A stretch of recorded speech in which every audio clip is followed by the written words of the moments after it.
नमस्कार। प्रस्तुत है महान कहानीकार मुंशी प्रेमचंद जी की प्रसिद्ध कहानी कफन।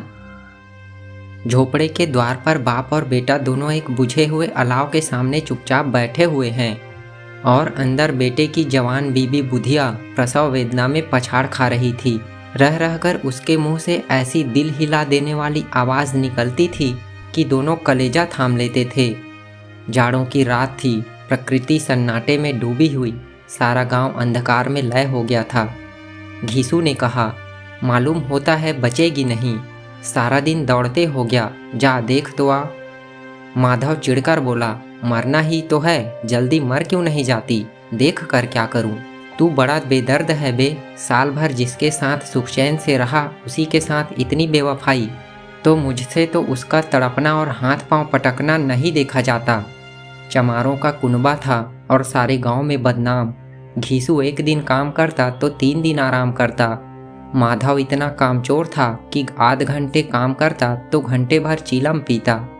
इसलिए इन्हें कहीं मजदूरी नहीं मिलती थी। घर में मुट्ठी भर भी अनाज मौजूद हो तो उनके लिए काम करने की कसम थी। जब 2-4 फाके हो जाते तो घीसू पेड़ पर चढ़कर लकड़ियां तोड़ लाता और माधव बाजार से बेच लाता, और जब तक वह पैसे रहते दोनों इधर उधर मारे मारे फिरते। गांव में काम की कमी न थी, किसानों का गांव था, मेहनती आदमी के लिए 50 काम थे, मगर इन दोनों को उसी वक्त बुलाते जब 2 आदमियों से एक का काम पाकर भी संतोष कर लेने के सिवा और कोई चारा न होता। अगर दोनों साधु होते तो उन्हें संतोष और धैर्य के लिए संयम और नियम की बिल्कुल ज़रूरत न होती। यह तो इनकी प्रकृति थी। विचित्र जीवन था इनका। घर में मिट्टी के 2-4 बर्तन के सिवा कोई संपत्ति नहीं। फटे चीथड़ों से अपनी नग्नता को ढांके हुए जिए जाते थे। संसार की चिंताओं से मुक्त, कर्ज से लदे हुए, गालियां भी खाते, मार भी खाते, मगर कोई गम नहीं। दीन इतने कि वसूली की बिल्कुल आशा न रहने पर भी लोग इन्हें कुछ न कुछ कर्ज दे देते थे। मटर आलू की फसल में दूसरों के खेतों से मटर या आलू उखाड़ लाते और भून भान कर खा लेते, या 10-5 ऊख उखाड़ लाते और रात को चूसते। घीसू ने इसी आकाश वृत्ति से 60 साल की उम्र काट दी और माधव भी सपूत बेटे की तरह बाप के ही पदचिन्हों पर चल रहा था, बल्कि उसका नाम और भी उजागर कर रहा था। इस वक्त भी दोनों अलाव के सामने बैठकर आलू भून रहे थे, जो कि किसी खेत से खोद लाए थे। घीसू की स्त्री का तो बहुत दिन हुए देहांत हो गया था। माधव का ब्याह पिछले साल हुआ था।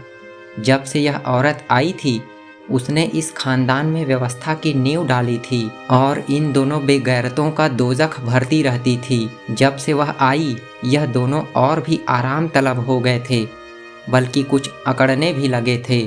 कोई कार्य करने को बुलाता तो निव्राज भाव से दुगनी मजदूरी मांगते। वही औरत आज प्रसव वेदना से मर रही थी और यह दोनों इसी इंतजार में थे कि वह मर जाए तो आराम से सोएं। घीसू ने आलू निकालकर छीलते हुए कहा, जाकर देख तो क्या दशा है उसकी, चुड़ैल का फिसाद होगा और क्या, यहाँ तो ओझा भी 1 रुपया मांगता है। माधव को भय था कि कोठरी में गया तो घीसू आलूओं का बड़ा भाग साफ कर देगा। बोला, मुझे वहां जाते डर लगता है। डर किस बात का है, मैं तो यहाँ हूँ ही। तो तुम ही जाकर देखो ना। मेरी औरत जब मरी थी तो मैं 3 दिन तक उसके पास से हिला तक नहीं, और फिर मुझसे लजाएगी कि नहीं। जिसका कभी मुंह नहीं देखा आज उसका उघड़ा हुआ बदन देखूं। उसे तन की सुध भी तो ना होगी। मुझे देख लेगी तो खुलकर हाथ पांव भी न पटक सकेगी। मैं सोचता हूँ कोई बाल बच्चा हुआ तो क्या होगा। सोंठ गुड़ तेल कुछ भी तो नहीं है घर में। सब कुछ आ जाएगा, भगवान दे तो। जो लोग अभी 1 पैसा भी नहीं दे रहे हैं वे ही कल बुलाकर रुपए देंगे।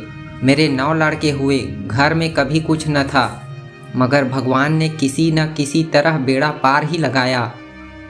जिस समाज में रात दिन मेहनत करने वालों की हालत उनकी हालत से कुछ बहुत अच्छी न थी, और किसानों के मुकाबले में वे लोग जो किसानों की दुर्बलताओं से लाभ उठाना जानते थे कहीं ज़्यादा संपन्न थे, वहाँ इस तरह की मनोवृत्ति का पैदा हो जाना कोई अचरज की बात न थी।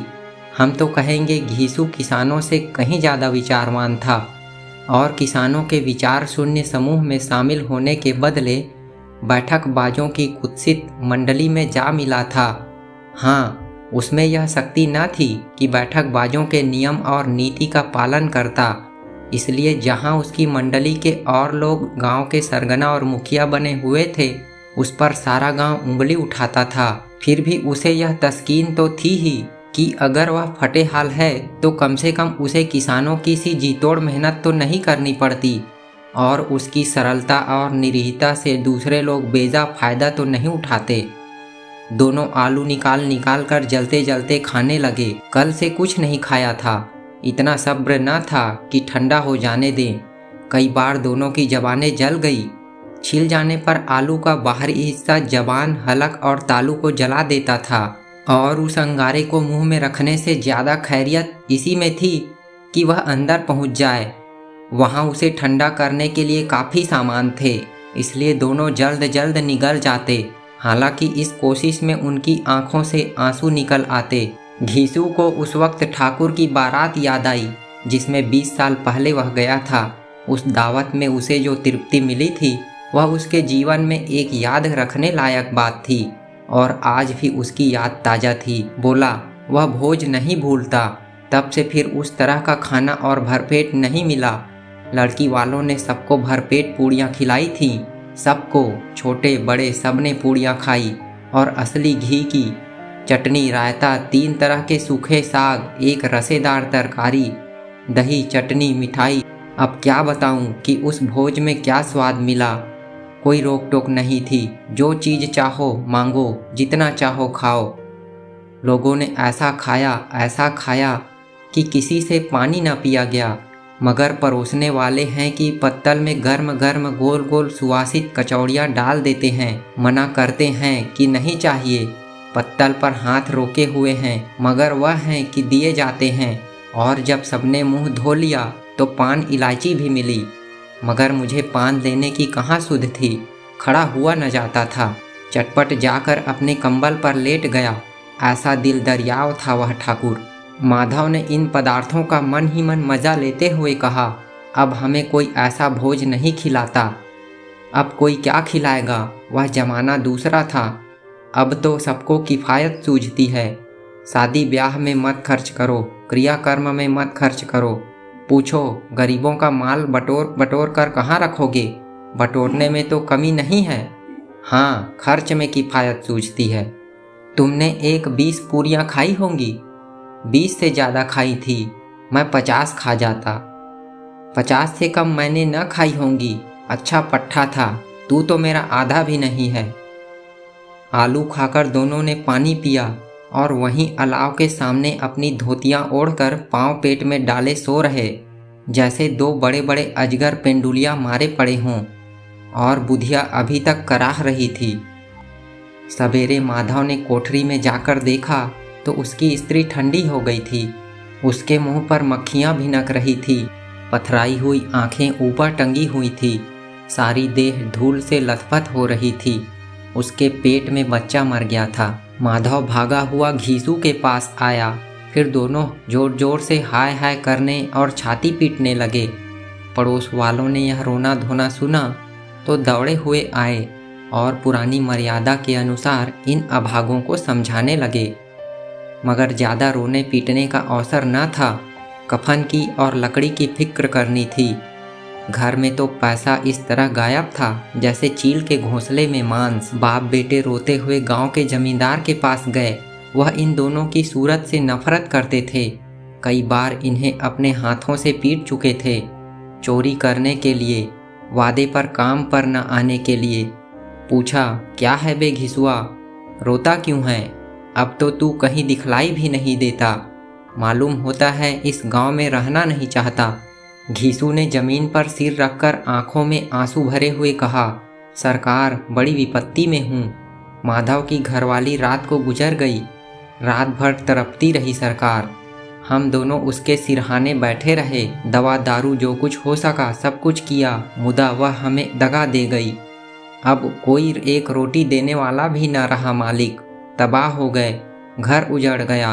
आपका गुलाम हूँ। अब आपके सिवा कौन उसकी मिट्टी पार लगाएगा। हमारे हाथ में तो जो कुछ था वह सब दवा दारू में उठ गया। सरकार ही की दया होगी तो उसकी मिट्टी उठेगी। आपके सिवा किसके द्वार पर जाऊं। जमींदार साहब दयालु थे, मगर घीसू पर दया करना काले कंबल पर रंग चढ़ाना था।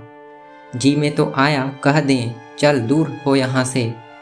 यूँ तो बुलाने से भी नहीं आता, आज जब गरज पड़ी तो आकर खुशामद कर रहा है। हरामखोर कहीं का, बदमाश। लेकिन यह क्रोध या दंड देने का अवसर न था। जी में कुढ़ते हुए 2 रुपए निकाल कर फेंक दिए, मगर सांत्वना का एक शब्द भी मुंह से न निकला। उसकी तरफ ताका तक नहीं, जैसे सिर का बोझ उतारा हो। जब जमींदार साहब ने 2 रुपए दिए तो गांव के बनिए महाजनों को इनकार का साहस कैसे होता। घीसू जमींदार के नाम का ढिंढोरा भी पीटना जानता था। किसी ने 2 आने दिए, किसी ने 4 आने। 1 घंटे में घीसू के पास 5 रुपए की अच्छी रकम जमा हो गई। कहीं से अनाज मिल गया, कहीं से लकड़ी, और दोपहर को घीसू और माधव बाजार से कफन लाने चले। इधर लोग बांस वांस काटने लगे। गांव की नर्मदिल स्त्रियां आ आकर लाश देखती थी और उसकी बेकसी पर 2 बूंद आंसू गिराकर चली जाती थी। बाजार में पहुंचकर घीसू बोला, लकड़ी तो उसे जलाने भर को मिल गई है, क्यों माधव। माधव बोला, हाँ लकड़ी तो बहुत है, अब कफन चाहिए। तो चलो कोई हल्का सा कफन ले लें। हाँ और क्या, लाश उठते उठते रात हो जाएगी, रात को कफन कौन देखता है। कैसा बुरा रिवाज है कि जिसे जीते जी तन ढकने को चीथड़ा भी न मिले, उसे मरने पर नया कफन चाहिए। कफन लाश के साथ जल ही तो जाता है, और क्या रखा रहता है। यही 5 रुपए पहले मिलते तो कुछ दवा दारू कर लेते। दोनों एक दूसरे के मन की बात ताड़ रहे थे। बाजार में इधर उधर घूमते रहे, कभी इस बजाज की दुकान पर गए, कभी उसकी दुकान पर। तरह तरह के कपड़े, रेशमी और सूती देखे, मगर कुछ जचा नहीं। यहाँ तक कि शाम हो गई, तब दोनों न जाने किस दैवी प्रेरणा से एक मधुशाला के सामने जा पहुँचे और जैसे किसी पूर्व निश्चित व्यवस्था से अंदर चले गए। वहाँ जरा देर तक दोनों असमंजस में खड़े रहे। फिर घीसू ने गद्दी के सामने जाकर कहा, साहू जी 1 बोतल हमें भी देना। उसके बाद कुछ चिखौना आया, तली हुई मछली आई, और दोनों बरामदे में बैठकर शांतिपूर्वक पीने लगे। कई कुंजियां ताबड़तोड़ पीने के बाद दोनों सरूर में आ गए। घीसू बोला, कफन लगाने से क्या मिलता, आखिर जल ही तो जाता, कुछ बहू के साथ तो न जाता। माधव आसमान की तरफ देखकर बोला, मानो देवताओं को अपनी निष्पापता का साक्षी बना रहा हो। दुनिया का दस्तूर है, नहीं लोग ब्राह्मणों को हजारों रुपए क्यों दे देते हैं। कौन देखता है परलोक में मिलता है या नहीं। बड़े आदमियों के पास धन है, फूंके, हमारे पास फूंकने को क्या है। लेकिन लोगों को जवाब क्या दोगे, लोग पूछेंगे नहीं कफन कहाँ है। घीसू हंसा, अबे कह देंगे कि रुपए कमर से खिसक गए, बहुत ढूंढा मिले नहीं, लोगों को विश्वास न आएगा, लेकिन फिर वही रुपए देंगे। माधव भी हंसा इस अनपेक्षित सौभाग्य पर। बोला, बड़ी अच्छी थी बेचारी, मरी तो खूब खिला पिलाकर। आधी बोतल से ज़्यादा उड़ गई। घीसू ने 2 सेर पूड़ियाँ मंगाई, चटनी, अचार, कलेजियाँ। शराब खाने के सामने ही दुकान थी। माधव लपक कर 2 पत्तलों में सारे सामान ले आया। पूरा 1.5 रुपया खर्च हो गया, सिर्फ थोड़े से पैसे बचे रहे। दोनों इस वक्त इस स्थान में बैठे पूड़ियाँ खा रहे थे जैसे जंगल में कोई शेर अपना शिकार उड़ा रहा हो। न जवाबदेही का खौफ था, न बदनामी की फिक्र। इन सब भावनाओं को उन्होंने बहुत पहले ही जीत लिया था। घीसू दार्शनिक भाव से बोला, हमारी आत्मा प्रसन्न हो रही है तो क्या उसे पुण्य न होगा। माधव ने श्रद्धा से सिर झुकाकर तस्दीक की, जरूर से जरूर होगा। भगवान तुम अंतर्यामी हो, उसे बैकुंठ ले जाना। हम दोनों हृदय से आशीर्वाद दे रहे हैं। आज जो भोजन मिला वह कभी उम्र भर न मिला था। एक क्षण के बाद माधव के मन में एक शंका जागी। बोला, क्यों दादा, हम लोग भी एक न एक दिन वहाँ जाएंगे ही। घीसू ने इस भोले भाले सवाल का कुछ उत्तर न दिया। वह परलोक की बातें सोचकर इस आनंद में बाधा न डालना चाहता था। जो वहाँ हम लोगों से पूछे कि तुमने हमें कफन क्यों नहीं दिया तो क्या कहोगे। कहेंगे तुम्हारा सिर। पूछेगी तो जरूर, तू कैसे जानता है कि उसे कफन न मिलेगा। तू मुझे ऐसा गधा समझता है? 60 साल क्या दुनिया में घास खोदता रहा हूँ? उसको कफन मिलेगा और बहुत अच्छा मिलेगा। माधव को विश्वास न आया, बोला कौन देगा? रुपए तो तुमने चट कर दिए, वह तो मुझसे पूछेगी। उसकी मांग में तो सिंदूर मैंने डाला था। कौन देगा बताते क्यों नहीं? वही लोग देंगे जिन्होंने अबकी दिया। हाँ, अबकी रुपए हमारे हाथ न आएंगे। ज्यों-ज्यों अंधेरा बढ़ता था और सितारों की चमक तेज होती थी, मधुशाला की रौनक भी बढ़ती जाती थी। कोई गाता था, कोई डींग मारता था, कोई अपने संगी के गले लिपटा जाता था, कोई अपने दोस्त के मुंह में कुल्हड़ लगाए देता था। वहाँ के वातावरण में सरूर था, हवा में नशा। कितने तो यहाँ आकर एक चुल्लू में मस्त हो जाते थे। शराब से ज़्यादा यहाँ की हवा उन पर नशा करती थी। जीवन की बाधाएं यहाँ खींच लाती थी और कुछ देर के लिए यह भूल जाते थे कि वे जीते हैं या मरते हैं, या न जीते हैं न मरते हैं। और यह दोनों बाप बेटे अब भी मज़े ले लेकर चुस्कियाँ ले रहे थे। सबकी निगाहें इनकी ओर जमी हुई थी। दोनों कितने भाग्य के बली हैं, पूरी बोतल बीच में है। भरपेट खाकर माधव ने बची हुई पूड़ियों का पत्तल उठाकर एक भिखारी को दे दिया, जो खड़ा इनकी ओर भूखी आंखों से देख रहा था और देने के गौरव, आनंद और उल्लास का अपने जीवन में पहली बार अनुभव किया। घीसू ने कहा, ले जा, खूब खा और आशीर्वाद दे। जिसकी कमाई है वह तो मर गई, मगर तेरा आशीर्वाद उसे जरूर पहुँचेगा। रोए रोए से आशीर्वाद दो, बड़ी गाढ़ी कमाई के पैसे हैं। माधव ने फिर आसमान की तरफ देखकर कहा, वह बैकुंठ में जाएगी दादा, बैकुंठ की रानी बनेगी। घीसू खड़ा हो गया और जैसे उल्लास की लहरों में तैरता हुआ बोला, हाँ बेटा, बैकुंठ में जाएगी। किसी को सताया नहीं, किसी को दबाया नहीं, मरते मरते हमारी ज़िंदगी की सबसे बड़ी लालसा पूरी कर गई। वह न बैकुंठ जाएगी तो क्या ये मोटे मोटे लोग जाएंगे, जो गरीबों को दोनों हाथों से लूटते हैं और अपने पाप को धोने के लिए गंगा में नहाते हैं और मंदिरों में जल चढ़ाते हैं। श्रद्धालुता का यह रंग तुरंत ही बदल गया। अस्थिरता नशे की खासियत है। दुख और निराशा का दौर हुआ। माधव बोला, मगर दादा, बेचारी ने जिंदगी में बड़ा दुख भोगा, कितना दुख झेल कर मरी। वह आंखों पर हाथ रखकर रोने लगा, चीखे मार मार कर। घीसू ने समझाया, क्यों रोता है बेटा, खुश हो कि वह माया जाल से मुक्त हो गई, जंजाल से छूट गई। बड़ी भाग्यवान थी जो इतनी जल्द माया मोह के बंधन तोड़ दिए। और दोनों खड़े होकर गाने लगे, ठगनी क्यों नैना झमकावे ठगनी। पियक्कड़ों की आंखें इनकी ओर लगी हुई थी और यह दोनों अपने दिल में मस्त गाए जाते थे। फिर दोनों नाचने लगे, उछले भी, कूदे भी, गिरे भी, मटके भी, भाव भी बताए, अभिनय भी किए और आखिर नशे में मदमस्त होकर वहीं गिर पड़े। तो ये थी महान कहानीकार मुंशी प्रेमचंद जी की लिखी कहानी कफन। वीडियो पसंद आई हो तो लाइक करें, चैनल सब्सक्राइब रखें। मिलते हैं अगली वीडियो में एक नई कहानी के साथ। तब तक के लिए नमस्कार।